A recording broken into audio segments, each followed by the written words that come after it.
In the mundane world, we often spend time working toward the completion of goals, some of which stand alone, some of which move toward the completion of even greater goals. Good goals are things that can be completed, finished. Goals have a determined ending. They are finite, just like the material world. In spiritual circles, people tend to speak less about goals and more about purpose.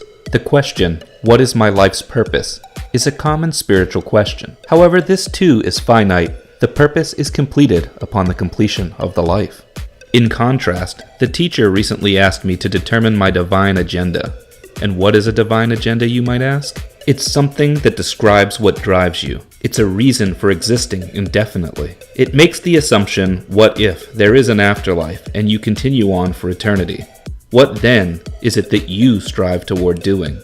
Such an answer cannot be finite. It cannot be a goal that is completable. It can, however, be a series of events which can be accomplished again and again. It must fill you with a desire to move forward, to keep going. It must be something that can continue to make you expand and transform.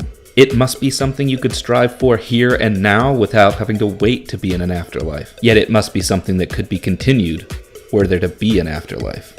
It took me much contemplation to find mine, and it's hard to express it in words, but I will endeavor to do so here. My divine agenda is to find meaning in experiences, and thus to seek out meaningful experiences.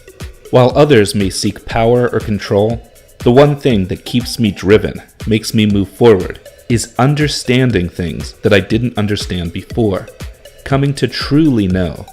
Not in a mathematical sense or by reading a book, but by having the experience and by truly, fully understanding.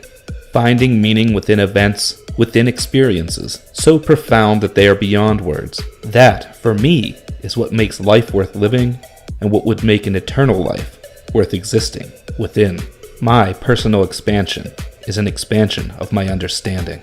I do not believe, however, that it is the same answer for everyone, and I do not believe that my answer is superior to the answers of others. In fact, I invite you to ask yourself the question, what is your divine agenda? The answer to that question may lead you to a greater understanding of yourself than you may be prepared to find out.